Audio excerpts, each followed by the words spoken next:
네, 정치권 이슈와 정책 분석을 통해 여론의 심장을 저격하고 민심의 흐름을 날카롭게 꿰뚫어봅니다. 여심 저격, 김혜란 전 국민의힘 대변인, 정은혜 전 더불어민주당 의원 두 분 모셨습니다. 반갑습니다. 네, 설 연휴가 이렇게 지났습니다. 우리 김혜란 전 대변인, 정은혜 전 의원 이렇게 해해 콤비 이렇게 다시 만나게 됐는데 설 연휴 좀 잘 보내셨는지 궁금합니다. 어떻게 보내셨나요?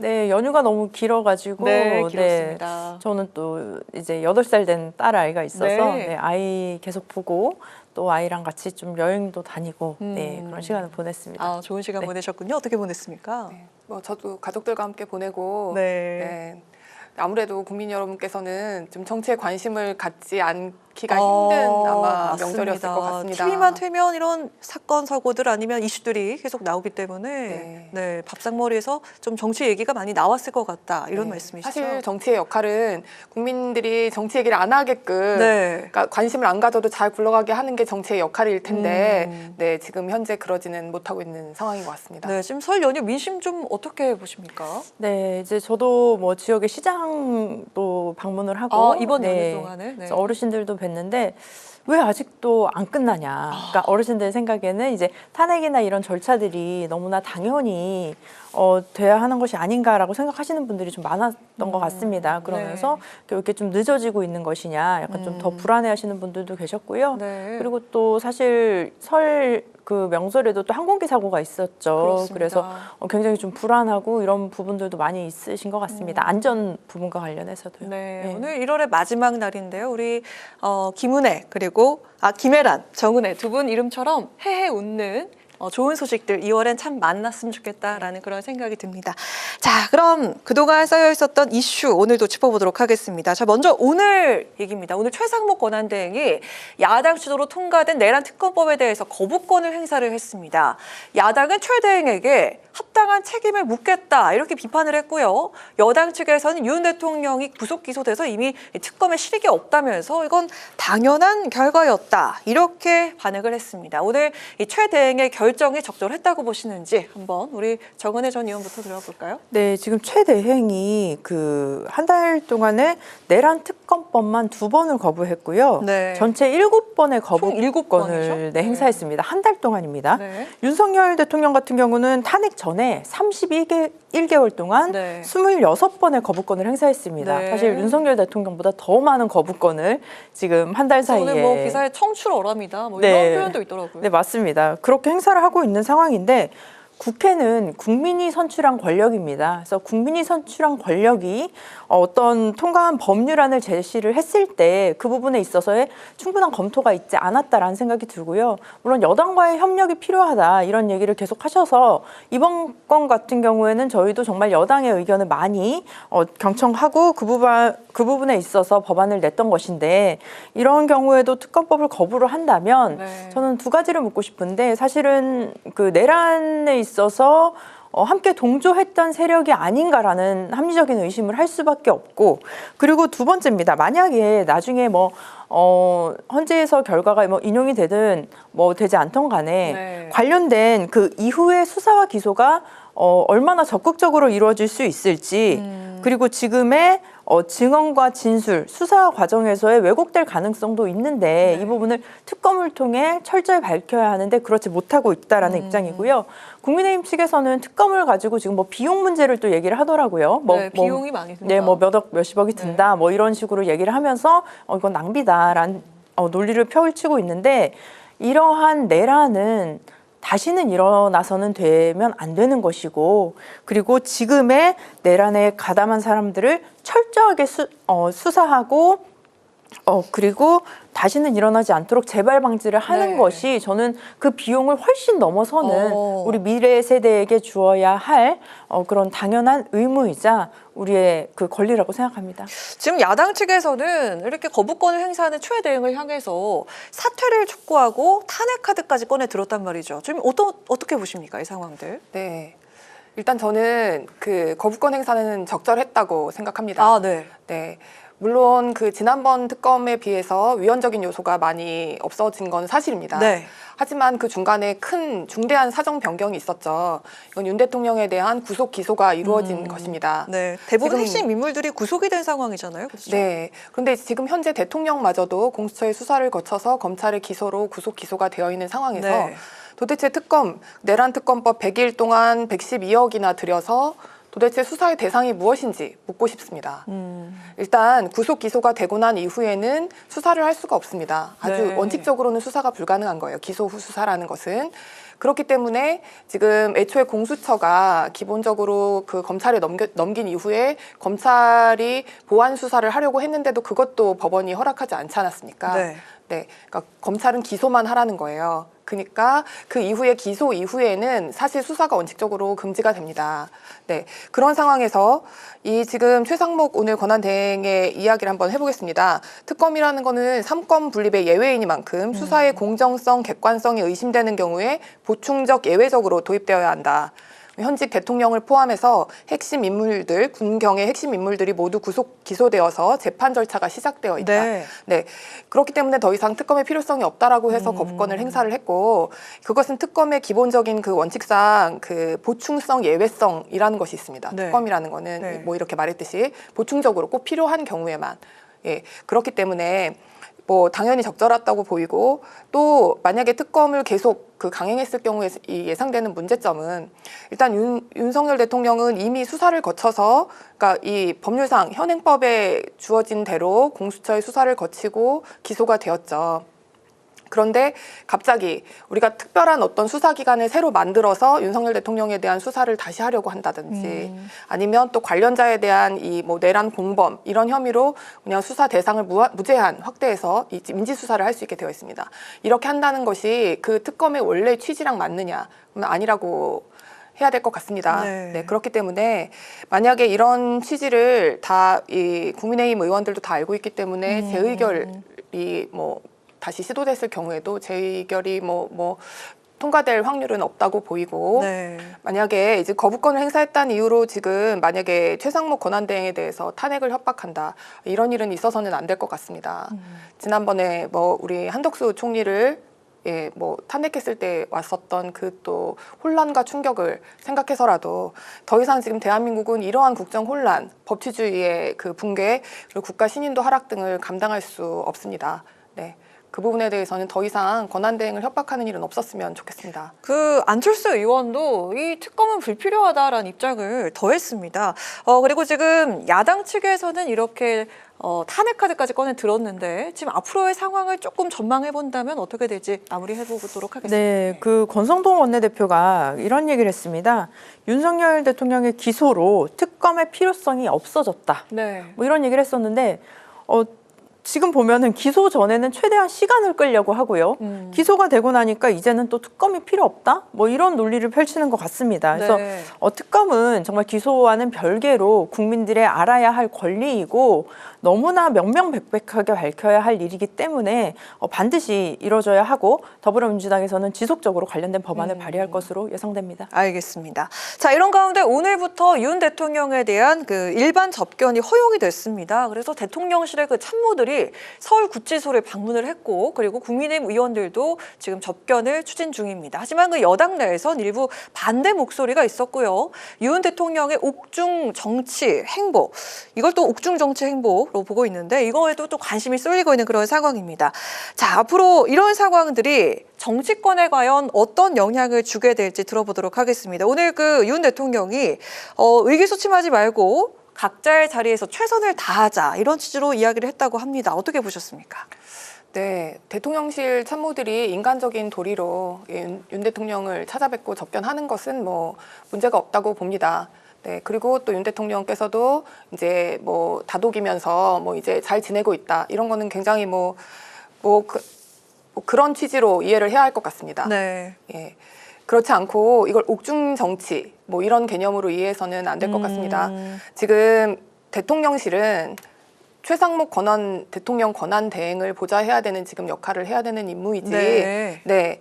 우리나라가 뭐 왕정 국가가 아닌 다음에야 사실은 뭐 법에 근거한 국정 운영을 해야 합니다. 지금 대통령실은 윤 대통령에 대한 그런 인간적인 관계에서 접근해서 네. 뭐 찾아뵙다고 생각하면 좋을 것 자, 같고. 국민의힘 의원들이 지금 접견을 추진하고 있다고 하는데 이거는 괜찮을까요? 네, 그 부분도 그렇게 이해를 해야지 만약에 아. 대통령이 어떤 정치적인 사인을 주고 지시를 한다.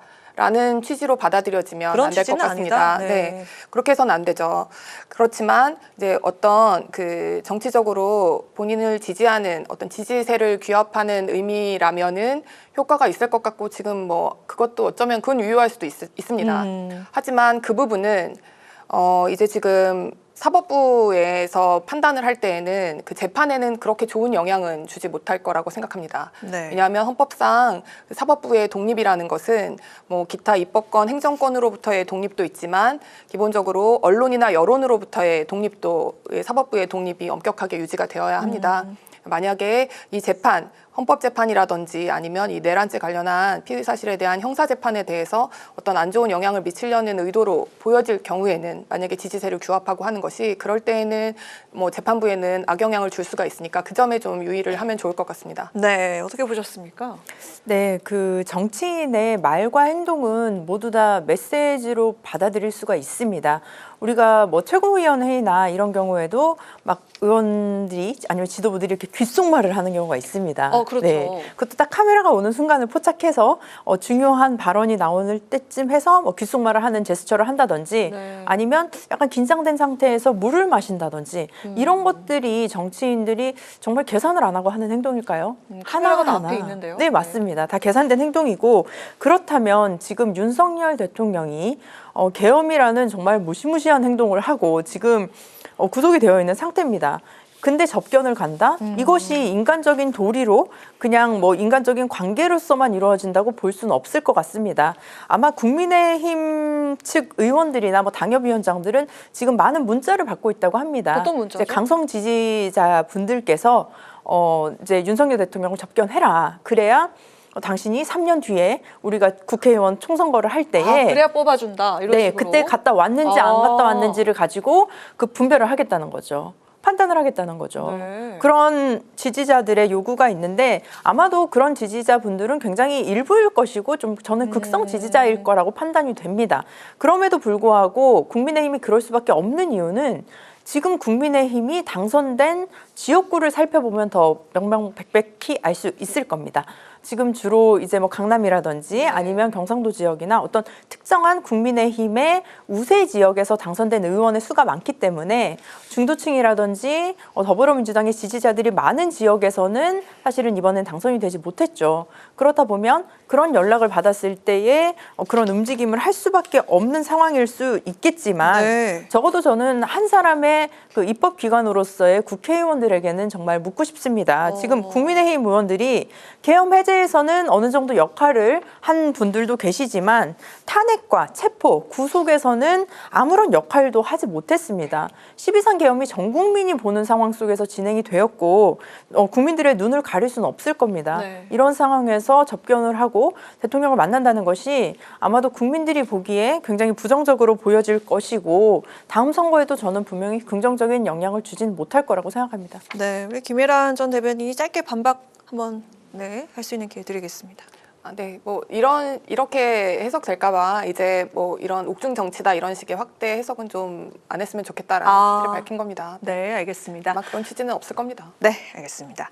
윤 대통령은 그리고 설 연휴 동안에는 변호인단을 만나서 그리고 이 탄핵 심판과 내란 혐의 형사 재판을 준비를 해 왔는데요. 이 대통령 측은 두 재판을 동시에 받는 건 부당하다면서 법원에 보석을 청구하고 그리고 헌법재판소 탄핵 심판 중단을 요청하는 방안도 검토 중인 것으로 알려졌습니다. 여기서 궁금한 게 동시에 진행되면 이 재판 과정에서 나오는 말들이 각각의 재판 판결에 또 영향을 줄 수 있지 않을까라는 그런 생각도 드는데 지금 이 앞으로의 상황을 좀 어떻게 보시는지 우리 김혜란 전 대변인부터 들어볼까요? 네. 아마 이 내란 혐의에 대한 형사재판은 아마 그 6개월 구속기간 내내 꽉꽉 채워서 아주 길어질 확률이 큽니다.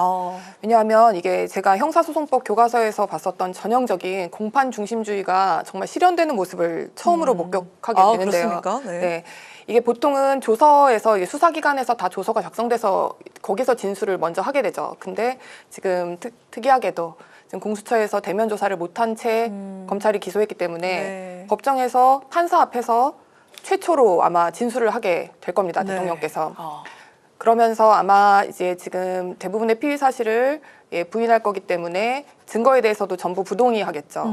그렇다는 이야기는 이미 수사기관에서 진술된 여러 진술조서들이 제출되었을 때 그 진술인들을 다 증인으로 불러서 공판정에서 반대 신문권을 행사하겠다는 이야기입니다. 그렇군요. 네. 그러면 아마 지금 이게 관련자들이 굉장히 많은데 그 지금 공범으로 지금 조사받고 기소되어 있는 모든 사람들이 다 형사 절차에서는 증거로 쓰기 위해서는 와서 다 직접 진술을 하고 또 거기에 대한 공방, 네. 사실 여부가 확정되기 위해서 공격과 방어가 계속 이제 왔다 갔다 검찰과 그 피고인 측이 할 거기 때문에 굉장히 오래 걸릴 확률이 큽니다. 왜냐하면 형사소송이라는 거는 또 다른 절차와는 달리 엄격한 증명을 필요로 하기 때문에 네. 예, 증거를 써서 유죄를 하기 위해서는 굉장히 길고 아주 뭐 엄격한 절차로 진행될 것으로 생각이 됩니다. 그렇기 때문에 지금 아마 그 뭐 심판 절차 정지를 청구하겠다 네. 지금 하고 있지 않습니까? 그렇습니다. 이게 이제 헌법재판소법 51조에 의하면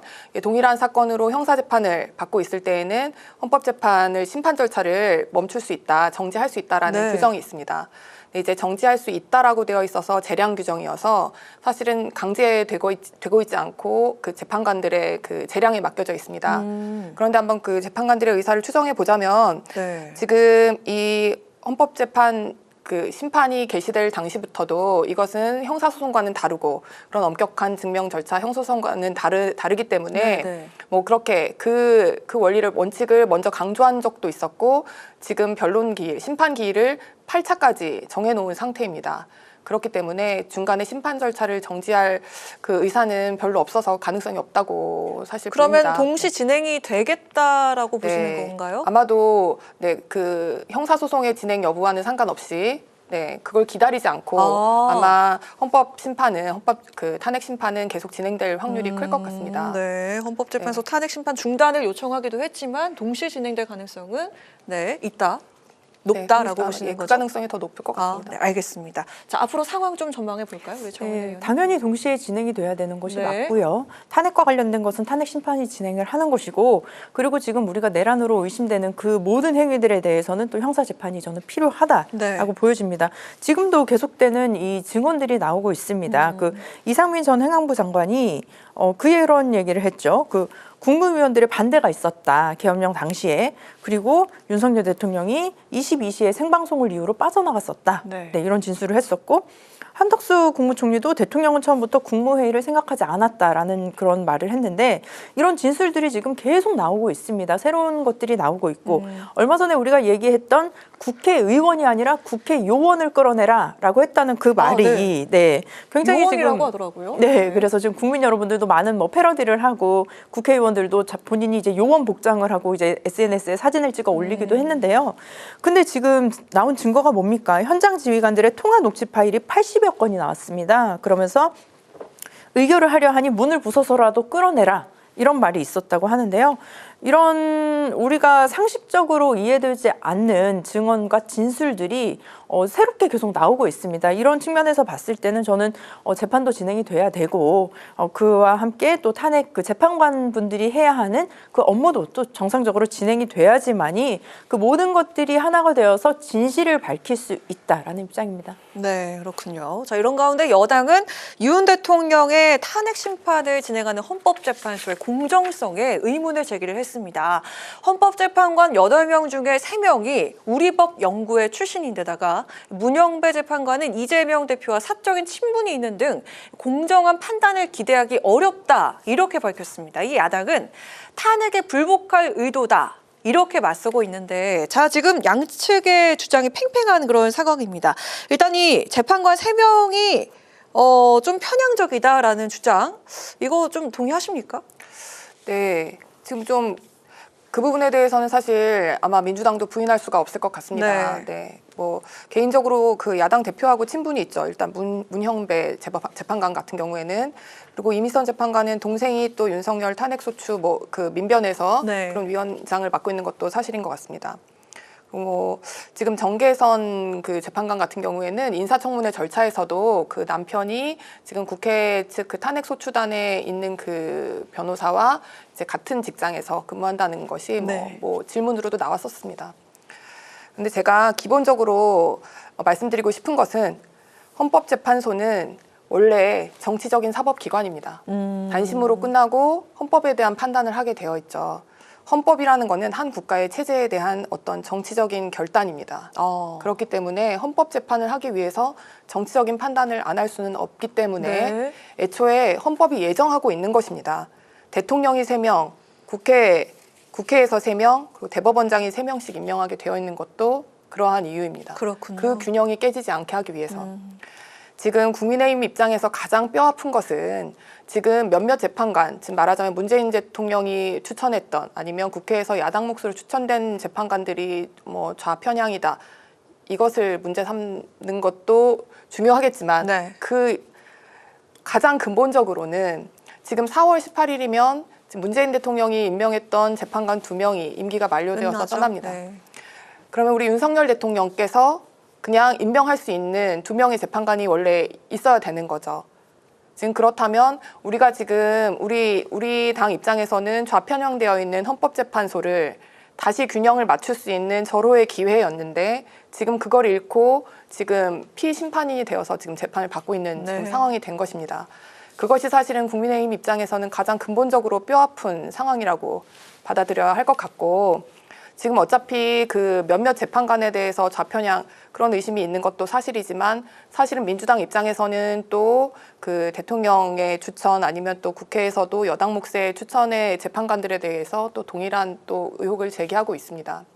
그 부분에 대해서는 헌법 자체가 예정되어 있는, 그것은 그냥 그런 문제라고 받아들이고 심판 결과가 나왔을 때는 받아들이는 수밖에 없을 거라고 생각하고, 그게 법치를 수호하는 걸 근간으로 여기는 보수의 가치라고 생각합니다.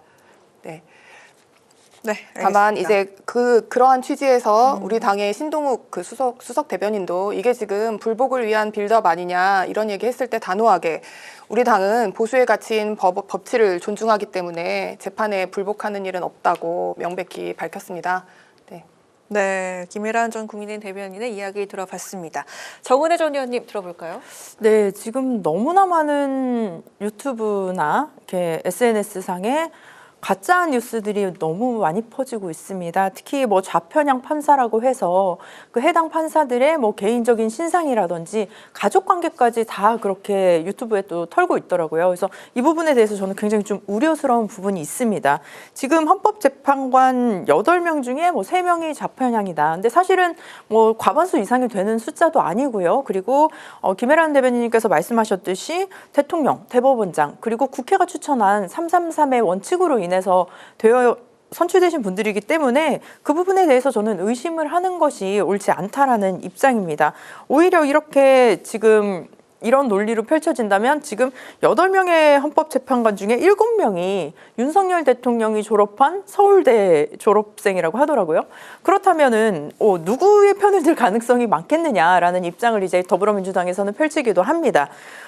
중요한 것은 헌법재판관들은 사실과 법리에 의해서 판단을 할 것이고, 오히려 이렇게 좌편향 판사를 주장하는 사람들은 인용의 가능성을 너무 높게 본 것이 아닌가. 그렇기 때문에 헌재의 결정이 났을 때에 그것을 부정하기 위해서 필드업을 하고 생트집을 잡는 것이 아닌가라는 생각이 듭니다. 네, 그리고 자, 오늘 마지막으로 이야기 나눠볼 주제는요, 민주당 측의 이야기가 되겠습니다.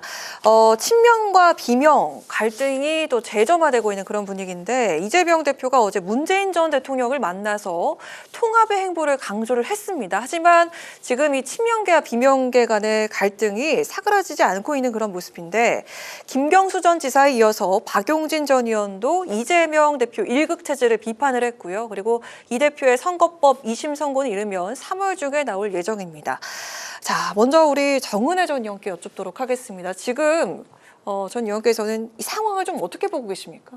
네, 지금 뭐 이재명 대표의 일극체제다 뭐 이런 비판들이 있긴 하지만 오히려 이런 건강한 토론이 있다는 것 자체가 저는 일극체제가 아니다. 건강한 토론이다. 네, 맞습니다. 당연히 당내에서는 다양한 목소리가 존재할 것이고요.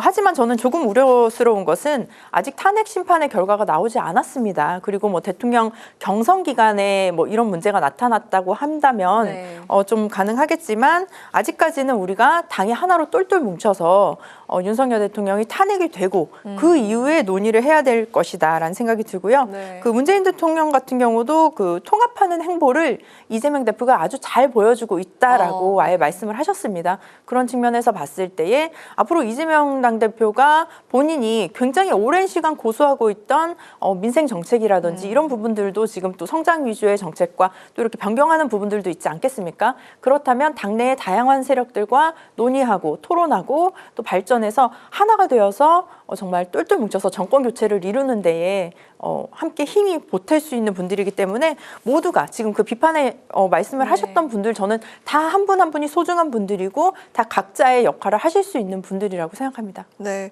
그 이재명 대표가 비명계에서 계속 이렇게 나오고 있는 비판에 대해서 자유로운 의사 좀 존중한다 이런 식으로 의사 표현 존중한다 이렇게 나왔는데 앞으로 비명계가 그럼 더 뭐 비판을 하거나 목소리를 낼 가능성 있다고 보십니까?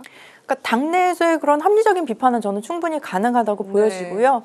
그렇게 됐을 때에 오히려 더불어민주당이 우리 기존의 지지 세력뿐만 아니라 중도 세력까지도 다 포함할 수 있는 그런 건강한 정당이 될 수 있을 거라고 봅니다. 네, 알겠습니다. 지금 민주당 측의 상황 밖에서 봤을 때는 어떨지 한번 들어볼까요?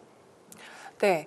여태까지 조용히 있었던 비명계가 목소리를 낼 수 있는 것은 지금 이 탄핵 정국에서 우리 당의 어쩌면 뭐 지지율이 지금 뭐 뒤집어진 결과도 막 나오고 네, 그랬죠. 또 이재명 대표의 지지율은 또 30% 박스권에 지금 갇혀 있는 네. 상황.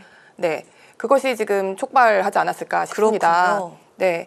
지금 뭐 서울중앙지방법원 그 형사 뭐 재판부에서 아니죠. 지금 고등법원입니다. 그렇죠, 예, 그렇죠. 2심이기 때문에 서울 고등법원의 그 재판부에서 2월 26일에 결심을 할 것을 예고를 했습니다. 그 이야기는 26일에 공판이 결심이 되면 2주 후 내지는 4주 후면은 이제 판결이 나온다는 이야기입니다. 늦어도 뭐 3월 26일에는 판결이 선고가 나올 것이고 지금 아마 큰 확률로 이변이 없는 한 항소 기각이 나와서 1심이 유지되어서 당선 무효형이 나올 거라고 생각하는데 이때쯤 되면 아마 굉장히 이재명 대표에 대한 그 후보 교체론까지 나올 수 있을 정도로 크게 흔들릴 거라고 생각합니다. 네. 그렇지 않고서는 지금 지금 김경수 지사 어떻게 말했냐면요. 2022년 대선 이후에 지방선거와 총선 과정에서 치욕스러워하며 당을 떠난 분들에게 사과하고 기꺼이 돌아오라고 해야 한다. 네. 김경수 지사의 혼자만의 의견은 아닐 거라고 생각합니다. 친문의 적자라고 하시잖아요. 네. 예, 문재인 대통령 뭐 좋게 통합이라고 말했지만 아마 우리 당과의 통합이 아니라 당내에 이제 반대되는 인사도 다 품으라는 취지일 건데 지금 아마 이재명 대표에게는 그러한 여유는 없을 것입니다. 왜냐하면 지금 이 2심 재판이 되어서 당선 무효형이 나오면 일단 당이 선거 비용을 434억을 토해내야 되는 그렇습니다. 예, 당의 이러한 위기를 초래하고 또 지지율도 30% 박스권이어서 지금 이러한 상황에서 이 탄핵 정국에서도 이 탄핵으로 인한 조기 대선에서도 이길 가능성이 없다라고 하면서 그 비명계로부터 뭐 후보 교체론 이런 것들이 나왔을 때 그거 방어하기 아마 힘들 것 같고 그렇게 했을 때도 근데 사실 궁극적으로는 그래서 후보가 교체될 확률이 있느냐 하면 사실은 그러기에는 지금 그렇죠. 당 자체가 일극체제가 되었죠. 그래서 흔들렸지만 이재명 대표가 2심 판결이 선고된 채로 대선에 출마하는 것. 이것이 사실 저희 당에서는 베스트라고 볼 수 있습니다. 자, 지금 크게 공격이 들어왔습니다. 김혜란 전 대변인이 아주 아픈 곳을 다시 한번 꼬집는 그런 느낌으로 공격이 들어왔는데 짧게 한번 마무리 발언 듣고 오늘 끝내도록 하겠습니다. 뭐 재판은 재판대로 진행이 되어야 할 것이고요. 저는 그렇습니다. 이재명 당대표가 민주당의 정말 큰 자산입니다. 대통령감으로서의 전혀 손색도 없으시고 충분한 자질이 있으신 분이고요. 그 외에도 우리 당에는 너무나 많은 자산들이 있습니다. 그래서 그분들이 하나가 되어서 힘을 합쳤을 때만이 사실은 정권 교체가 이루어질 수 있다라고 보여지기 때문에 네. 그 부분은 저는 이재명 대표도 분명히 알고 있을 거라고 생각합니다. 네, 오늘도 말씀 잘 들었습니다. 아니 오늘 빨간 옷을 입고 오셨는데 더 매운맛이 돼서 돌아오신 것 같습니다. 네, 네. 어떻습니까? 방송이, 예. 네, 다음 주에도 열띤 토론 기대하도록 하겠습니다. 지금까지 김혜란 국민의힘 대변인, 정은혜 전 더불어민주당 의원과 함께한 여심저격 시간이었습니다. 두 분 오늘도 고맙습니다.